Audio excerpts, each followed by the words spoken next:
Welcome to part 4 of the Chapter 8 discussion. So we're just going to cover some important topics in this section before we move on to the periodic system for Chapter 8. So we saw with the previous discussion so far that a company can choose between the specific identification method or one of the cost flow assumptions.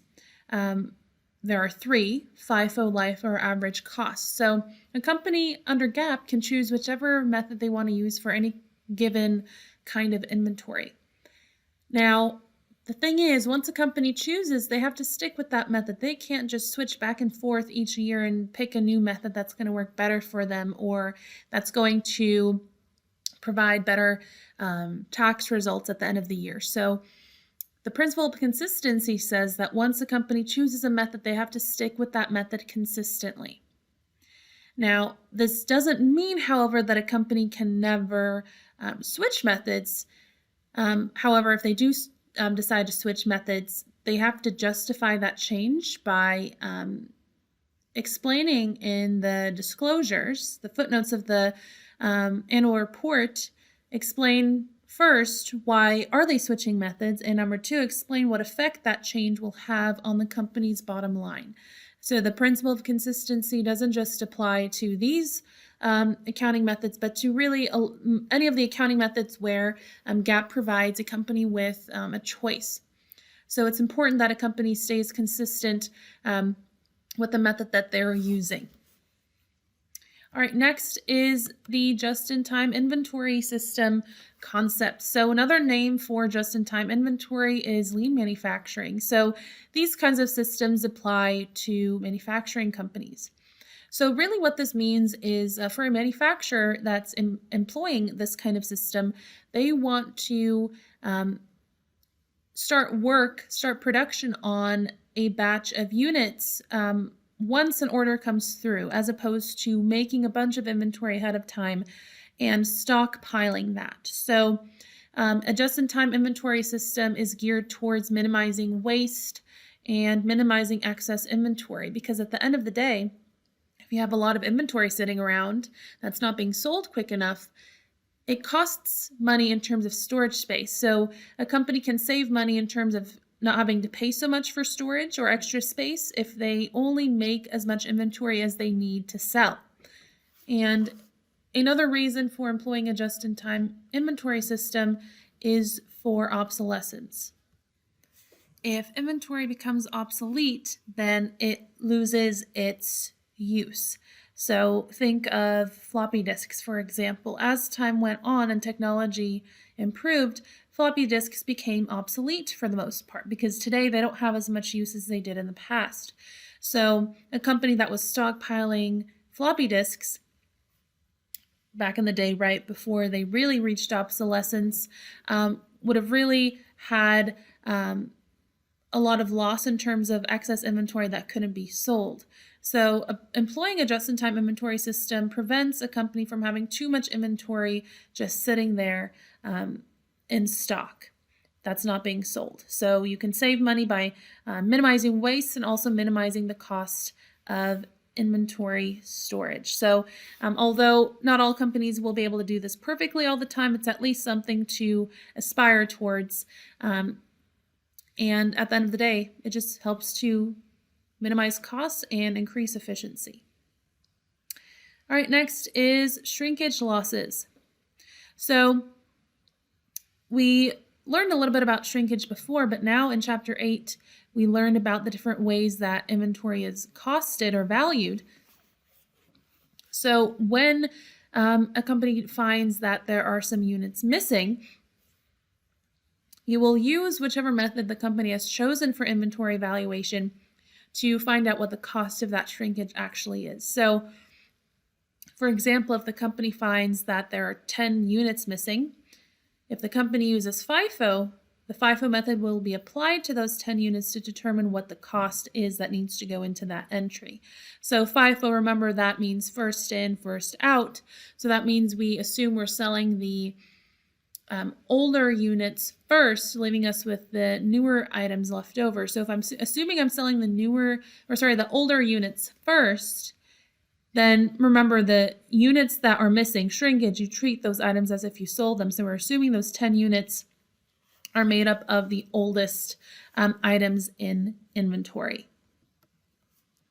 Now, what about inventory write-downs? So inventory write-downs are treated in terms of journalizing a lot like shrinkage. So inventory write-downs are necessary when inventory becomes obsolete or for whatever reason it can't be sold. So when that happens, the inventory needs to be written down to a value of 0 or to whatever its scrap value is if there is anything.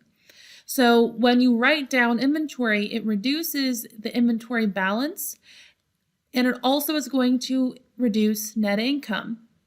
Now, that can happen in one of two ways. So there's two options for recording write-downs of inventory. So when you find that you need to write down inventory, there's two ways to treat this. So if the write-down is immaterial, meaning it's relatively small, then we will simply debit cost of goods sold and credit inventory, just like how we deal with immaterial shrinkage. However, if the write-down is material, we don't debit cost of goods sold, we're going to debit a new account called loss from write-down of inventory. So that account keeps track of write-downs separate from cost of goods sold. So if it's considered material, you'll not debit cost of goods sold, but you'll instead debit loss from write-down of inventory and credit inventory. So again, very similar to how shrinkage losses are recorded. Next, lower of cost or market. So the logic behind this rule, it comes from the idea that no economic resource is going to be worth more than what it would cost you to replace that resource in the open market. So traditionally, accountants have valued inventory at the lower of cost or the low or market value. So whichever one amount is lower between those two. So market value in this context, we're referring to the most current replacement cost of inventory. So we refer to this as the LCM rule or the lower of cost or market rule. So let's look at an example. So here we have two categories of inventory: ski equipment and ski accessories, broken down into the subcategories. Now we can apply the LCM rule to individual items, to an entire category, or to total inventory. So if we're doing it individually, we'll take the downhill skis as an example. Its historical cost is $16,000 here, but its market value is $18,000. So at the end of the year, applying the lower of cost or market, we can see that the historical cost is lower. So we would value those downhill skis at $16,000 on the inventory subsidiary ledger. So, or on the balance sheet. So if we were to look at the cross-country skis instead, its historical cost is $4,000, where its market value is $3,000. The lower between those two in this case happens to be market value, so we would value the cross-country skis inventory at $3,000. We would do the same for ski boots and ski jackets, and we add all of those together, and we would, if we applied the LCM rule to individual items, we would find that the amount that we would value inventory at is $26,500. We can also apply that rule based on each category. So we would look at ski equipment. The total cost of the ski equipment, historical cost-wise, is $20,000, but its current market value is $21,000. The lower between the two is $20,000, so we would value the ski equipment category at $20,000. Where the ski accessories category, its historical cost is $9,000, but its current market value is $7,500. The lower between those two is $7,500 in this case. So we add those two together, and applying the rule that way, we would value total inventory at $27,500. Now, if we were to do this on the basis of total inventory, we can see all the inventory, its total historical cost is $29,000 versus its total market value is $28,500. The lower one between these two here is actually market value, so we would end up, if we were applying it to total inventory, we would value total inventory at $28,500 instead. And then lastly, goods in transit. So when a sale is made and we sell goods to a customer, the question becomes, well, when is ownership relinquished to the buyer? Do we transfer ownership when we ship our goods, or do we transfer ownership when the goods are finally delivered to our customer? Well, it depends on the agreement between buyer and seller. If you were to take an international business course, you'll realize that there's a lot more and then just these two classifications when it comes to transfer of title, but for our purposes, we're just going to look at these two. So there's two options here. If the terms are free on board shipping point or FOB shipping point, then title or ownership is going to pass to the buyer as soon as those goods are shipped. However, if it's FOB destination, then title or ownership is going to transfer to the buyer once it is actually delivered. So under FOB destination, the company is actually liable for that inventory if something happens to it until it actually reaches the buyer.